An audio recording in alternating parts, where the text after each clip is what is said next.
A woman is sitting in a jail cell in Orange County, California. She is just 29 years old. She's a graduate student. She's never been arrested for anything in her life. And she's being held on $1 million bail, facing charges that could put her in prison until she dies. The accusation against her is almost too grotesque to say out loud. Police believe she went onto Craigslist, posed as another woman, and invited strangers into that woman's home to R-word her. That she wrote emails threatening to have that woman gang R-worded. That she attached grotesque photos to these emails. That she orchestrated an actual break-in and actual attempted R-word on a pregnant woman carrying twins. And here's the thing, the evidence seems really convincing.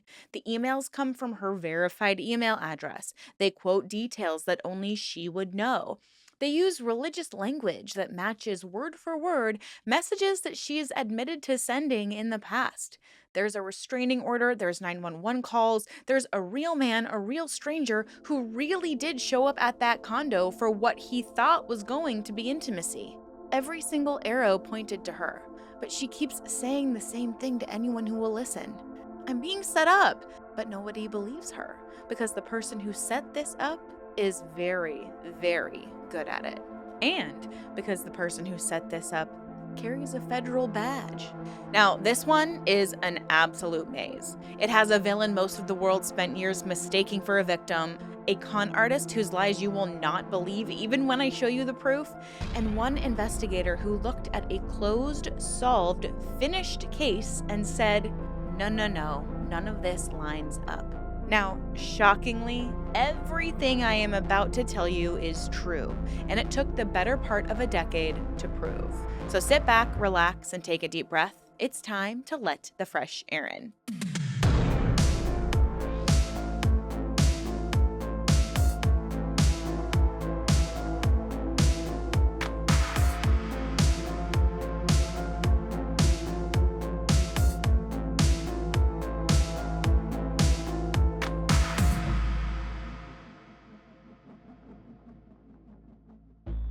Hello, everyone. Welcome back, or welcome if you're new. My name is Erin, and I am fascinated by all things cults, true crime, and controversial. So if you're into that sort of thing, please consider subscribing to this channel and hype this video. I would absolutely love to have you here.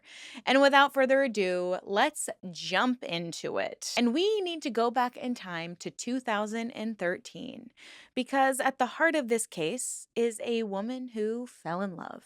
In 2013, Michelle Hadley was in her 20s, living in Southern California. She was smart, ambitious, and working towards her degree. And she would meet a man on a dating website. His name was Ian Diaz, and on paper, he was a catch. He was a deputy United States Marshal, which is about as clean-cut and trustworthy as a resume gets. Federal law enforcement. He was a protector, the guy you're supposed to feel safe standing next to. And they moved really fast. Within about 2 years, they were engaged, and in the middle of 2015, they bought a condo together in Anaheim, just a short drive from Disneyland. Michelle put down the deposit for this condo out of her own savings, more than $14,000 of it, and Ian would cover the mortgage. On paper, they had a shared life, but in reality, a financial rope was about to become a noose. Because the relationship was not what it looked like from the outside. Michelle would later describe Ian as controlling and emotionally.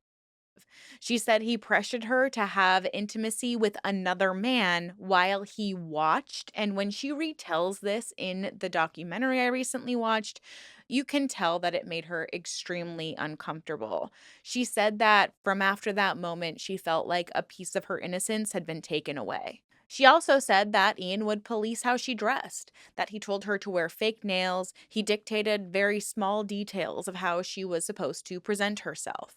And luckily, in August of 2025, Michelle would leave him. She just moved out and moved back in with her family. And that should have been the end of the part Ian Diaz played in her life, except for that condo. You know, she was gone, but her name was still on that mortgage, which meant she was still financially chained to a man that she walked away from. And they would argue about it over email and text messages throughout 2015. about money, the property, the wreckage of who owed what. Some of Michelle's emails in that stretch got heated, and some of them also used religious language, references to scripture, references to a figure from folklore named Lilith. But overall, this was a pretty normal breakup. It was conducted partly over email with a few pointed spiritual jabs in it. For the most part, it was ordinary, it was human, but it was about to be turned into a weapon. And this is the part of the story where this is not just this sad breakup, but it starts to become something honestly out of like a Lifetime movie. So in early 2016, Ian had a little meet cute at a Starbucks in Anaheim with a woman named Angela Connell. It was a whirlwind romance again, and she would actually move into that same condo that was actually Michelle's within just a couple of months. And Ian would actually propose to her, and then almost immediately, she was pregnant, she said, with twins. I mean, these two went from strangers to parenthood in the time it takes most couples to plan a vacation. So, if you're familiar with this case, you might know Angela. But if you don't, I really need to spend some time introducing her to you because she's literally one of the most staggering liars I've ever come across in a case. And I am including people who literally lie for a living because this bitch did this for free. Angela Connell had a documented history of inventing entire realities. Before Ian, she dated a different police officer named Jason Rayburn. During that relationship, she told him she was an attorney for the Department of Justice. She told him she was fighting stage 4 cervical cancer and going through chemotherapy. But guess what? None of it was real. She was not a lawyer and she did not have cancer. So when a previous partner finally figured out the deception and confronted her, she just ran away. So, this is the woman who inserted herself into Ian's life, into Michelle's condo, and she is pregnant with his twins. She is not going anywhere. Now, on June 1st, 2016, Ian and Angela Diaz walk into the Anaheim Police Department together to report that Angela was being terrorized. For weeks, they said, Angela had been getting emails from an account called Lilith is Truth. Now, in certain versions of the Bible, Lilith is this character who essentially walks out on Adam. She leaves the Garden of Eden, and Eve is the woman who essentially replaces her. So we're kind of seeing a theme here, right? This person claiming to be Lilith is emailing Angela, calling her a sinner. And we all know that in the famous tale of Adam and Eve, Eve is painted as the reason Adam sinned at all. So this Lilith character would email Angela and say that Ian didn't love her. They said Angela stole her life. And then it got worse. Lilith threatened to have Angela R-worded. And Ian and Angela had a name already for who was behind all of this. It had to be Ian's ex, Michelle. They pointed to the religious tone, the Lilith references, and said that this matches how Michelle used to write to Ian. The account even contained Michelle's real, verified email address and personal facts about her. So, to a detective hearing all this, it was all tied up with a fancy little bow. It was an angry ex still tangled up in this property fight who was lashing out with exactly the kind of language she was already on record using. And then it escalated past emails into something far more dangerous. Angela reported that someone was impersonating her online, taking her photographs and posting Craigslist ads in her name. Ads that invited men to her condo to act out a violent R-word fantasy. The ads would give her real photo, her real address, and details of her daily routine. And whoever was posting these ads, Angela said, was telling the men something chilling, that the woman would say no, that she would scream, that she would fight, but even though she was fighting, that they should not stop. And this is like the machinery of it all, and it's absolutely diabolical. So I want to be very clear about how it was supposed to function. So if strangers just start showing up at this woman's door, believing that this real woman was having this R-word fantasy, that she would say no, that she would pretend to be terrified, then they're not gonna stop. They're going to unknowingly R-word this person. And we're not gonna kink shame here. I mean, this is a kink that both men and women have alike. So, if you have some kind of a taboo fetish, you might reach out to people online to act it out for you. And so it would create this just jumbled mess. I mean, we have someone who thinks he's participating in a fantasy who could potentially get convicted of R word, and we have a woman who has never consented to an act that a man is actively going to come and do to her. These men who showed up to fulfill this fantasy are what really made this case real to the police. Because you can argue day and night about who wrote the email, but you can't argue about a grown stranger standing on the doorstep expecting to play out some R word fantasy. I mean, that's a real human, it's actually a real witness, and it makes this terrifyingly concrete. So, Anaheim police would intercept men on their way to that condo. At least two of them, but by some accounts, three of them. And the men were not lying, or at least, the police didn't think they were. They genuinely believed they'd answered a real ad from a real woman who wanted a real, if not disturbing, encounter. And one of them, who the documentary calls Rick, later described the entire thing. He answered the ad and he was told the woman wanted to be taken by force, that she would resist and scream, but he should keep going. So he drove to the condo. And in the single luckiest detail of Michelle Hadley's entire nightmare, as he pulled up and looked at that intercom for the condo, he saw the name Ian Diaz, a man's name. And it totally spooked him, so he left. I mean, he didn't want to go into this apartment if there is a man there and get totally just like shredded to pieces by somebody's partner. I mean, thank God he didn't go through with it. But then would come June 24th, 2016. Angela called 911 and reported that a masked man had gotten into the garage of the condo and tried to R-word her. He shoved her against the wall, pressed himself on her, and then fled. When police arrived, Angela met them with a ripped shirt and red marks all over her neck and chest. That was physical evidence. It was a pregnant woman attacked in her own home by a stranger she said her husband's ex had sent. And this was the tipping point. That was the moment the story stopped being about nasty emails and became, in the eyes of the Anaheim Police Department, an attempted R word orchestrated by a jealous former fiance. So Michelle Hadley was arrested, but then released on a $100,000 bail. Now, Michelle told them immediately and consistently that she had nothing to do with any of it. And I totally get why they didn't buy it. I mean, because looking at the pile of evidence sitting in front of them, of course she did it. And also, I'll admit, when I was watching this documentary, you hear from Michelle herself, and I genuinely thought, like, something seems off about her. Like, I could totally see this woman doing this. And then I was like, I could have kicked myself when I learned the turn of events because I was like, no, no, no. This is a woman who's been through a trauma, and this is a really, really difficult thing for her to discuss.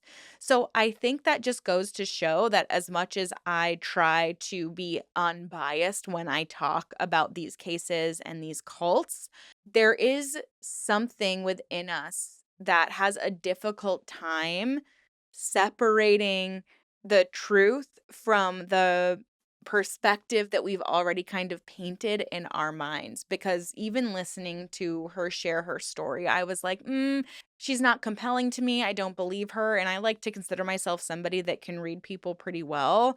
But I had already been presented with so much evidence in the documentary that this woman was crazy, that she had been making up all this stuff. I believed in the email situation. So it's really such a great lesson in you really cannot judge a book by its cover, and you really have to consider the nuance of every individual involved in every single case slash cult story slash situation. And to be honest, whoever was framing her was doing an excellent job. There were threatening emails that carried her own verified email address. They referenced facts about her life and her relationship with Ian. They used that religious Lilith flavored language, which genuinely did echo emails that Michelle admitted that she had sent to Ian months earlier during their breakup. There was also that restraining order. There were 911 calls from a supposedly pregnant victim. And there were real men who had been pulled off the street who confirmed that they'd been lured to that address expecting sex. Every single strand of it had been braided by somebody who knew exactly what a police file needed to look like. Then there's a factor almost nobody talks about, and in my opinion, it's the ugliest one. Michelle later said that when she tried to give police her side, she got the distinct feeling that they didn't want to hear it. So we have to add the piece that sits underneath this entire case. One of the people pushing hardest for Michelle's arrest, one of the people the local police were listening to, was himself a federal law enforcement officer. Ian Diaz was not just a witness, he was a deputy U.S. Marshal leaning on a city police department, and that badge carried weight that a graduate student proclaiming her innocence simply did not have. And there's one more thing Michelle carried into that cell that she was too frightened to explain at the time.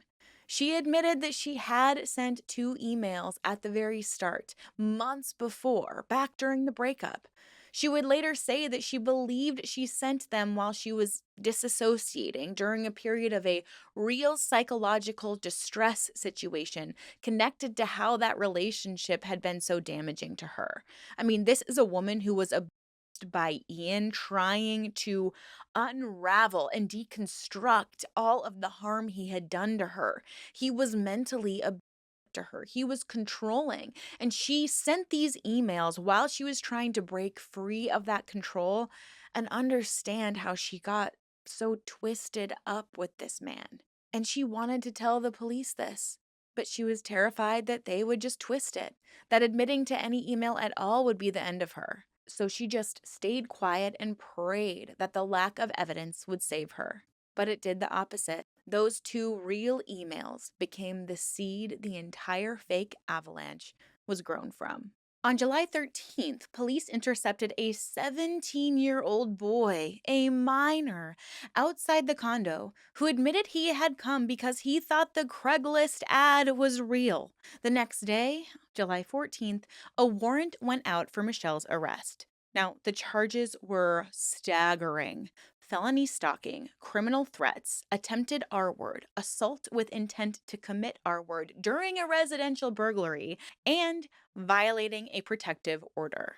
This was a potential life sentence, so bail was set at $1 million. And Michelle Hadley, that graduate student who had done none of it, went to the Orange County Women's Jail into a high security unit, and she would spend 80 days there. She later described the indignities of it without flinching: harassment, cavity searches, abuse from guards and other inmates. 88 days for a crime that existed only because 2 other people had built it, brick by brick, and then signed her name to it. So, how does a frame this good fall apart? Well, it comes apart very, very slowly, but then all at once. And it starts with the one thing Angela couldn't fake convincingly enough: her digital trail. So while Michelle sat in jail, Angela kept the pressure on. She told police the harassment stopped when Michelle was locked up and started again the minute she made bail, which was meant to prove that Michelle was the source. But that claim would become a tell, and the cyber investigators eventually pulled the thread. When they stopped trusting the surface of the emails and started tracing where they physically came from, this story would totally invert. The threatening messages, the ones supposedly sent by Michelle, didn't come from Michelle's devices or Michelle's home. They came from inside that Anaheim condo. They came from Angela's own cell phone. And they came from Angela's father's house in Arizona. Investigators found that Angela had used at least 8 different email accounts, plus VPNs and proxy servers, to disguise where the messages originated and to make one woman look like she was an army of stalkers. She'd been sending threats to herself. She'd been posing as Michelle. And she'd been handing strange men her own photo, her own address, and her own schedule. She was ready and willing to be attacked by these men. But then the June 24th attack happened. The masked man in the garage, the ripped shirt, the red marks, the whole reason Michelle got arrested in the first place. But security footage would prove that this never happened. There was no intruder. The attack that sent Michelle to a high security cell was completely staged. And then Ian, supposedly the loyal husband standing by his terrorized pregnant wife, made a discovery all on his own. Angela was not pregnant. There were no twins, and she had faked the sonograms. She had drawn the second line onto pregnancy tests with a blue marker. Yeah. So the cancer years earlier, the law degree, the pregnancy now. This is simply what Angela did. She manufactured realities and dared the people around her to disprove her. So, on January 6, 2016, Angela Diaz was arrested. 3 days later, on January 9th, the Orange County District Attorney stood up and did something prosecutors almost never do. He completely exonerated Michelle Hadley. He didn't drop the charges on a technicality, he declared her an innocent victim of a diabolical scheme. Every charge was gone. So Michelle walked out of jail, and Angela would eventually plead guilty to a stack of felonies, including kidnapping, false imprisonment, perjury, forgery, falsely reporting a crime, and she was sentenced to 5 years in state prison. So, on paper, case was solved. The liar was caught. The innocent woman was free. Let's roll those credits. We are done. Except one person refused to let those credits roll because there was a name all over this case that had somehow ended up with no charges. So we have to look back at how everyone had framed this. No pun intended. I'm sorry, I had to. I had to. So, the story that closed the case was that Angela Diaz is a lone, unhinged con artist who framed her husband's ex out of jealousy. And Ian was just another poor, sad man who was a victim. Poor little Ian, who's married to a monster, dragged into her madness and was lied to about a pregnancy. Boo hoo. And that's the version everybody accepted. Even the original prosecutor said that they had no evidence Ian was involved. And Ian would lean into that hard. His entire posture was, I am a decorated federal marshal. I was deceived by a sick woman. Look at what she did to all of us. But Michelle never believed it for a second. And it turned out Michelle had a very important person who agreed with her, someone who actually had the jurisdiction and the stubbornness to do something about it. Because Ian Diaz was a federal officer. His conduct did not just belong to the Anaheim police, it belonged to the Department of Justice, specifically to the DOJ Office of the Inspector General, and to a criminal investigator there named Jason Higley. In 2017, while the local story was busy wrapping itself up in a pretty little bow, Higley's office quietly opened a separate inquiry with a very different question at the center of it. Not did Angela do this, that part was settled. The question was, did a deputy United States Marshal abuse his federal position to manipulate an entire city police department into caging an innocent woman? And that question would take years to answer. Now, the thing that makes Jason Higley the real hero of this story is that he did the boring, grinding work that everybody else had just skipped because, the case already felt finished. But he went back to the beginning, and he watched everything again, frame by frame. So he started by interviewing Michelle, and instead of walking away reassured that the mess was all Angela's, he walked away way more suspicious of Ian, not less. Then he went to the body camera footage. Every time Anaheim officers had come to that condo, their cameras were rolling, which meant there was a recorded, time-stamped archive of how Ian Diaz actually behaved in the moments he thought were helping his case. And Higley watched it over and over and over again. And Ian was all over it in ways that were invisible at full speed and damning in slow motion. There's a moment where Angela is talking to the officers, and Ian steps out of the room, but he's clearly still listening. And then he feeds her information from the side. He's prompting her, steering her answers. It's as if he was trying to coach Angela. Now, this is not the behavior of a bewildered, confused husband. This is a handler managing a performance. He's directing it all. And Higley clocked something else too, something that you really can't fake and can't hide once you're looking for it. The sheer size of Ian's animosity towards Michelle. This supposed victim of his wife's madness carried a personal, targeted hatred for his ex that didn't fit this innocent bystander story at all. I mean, he is obsessed with his ex who he was abusing because she got out of his clutches. And Higley's read on the psychology of it is the cleanest summary of this entire case. He says, quote, he wanted to control Michelle and she got away, and that got him angry. So he designed a scheme to frame his ex-girlfriend. And Higley understood exactly why Angela was the perfect accomplice. Because she needed to be needed. She craved sympathy and she loved being the victim of the story. Ian found a woman whose deepest compulsion was to perform victimhood, and he pointed that compulsion at Michelle like a tool that he'd been waiting his entire life to pick up. So obviously, reading body language in body cam footage doesn't convict anyone, and Higley knew this. So he needed Ian's fingerprints on the actual crime. So he zeroed in on the single most incriminating event in the entire scheme. And this was the night a man called Rick was lured to the condo, and he asked a question that nobody else had properly chased down.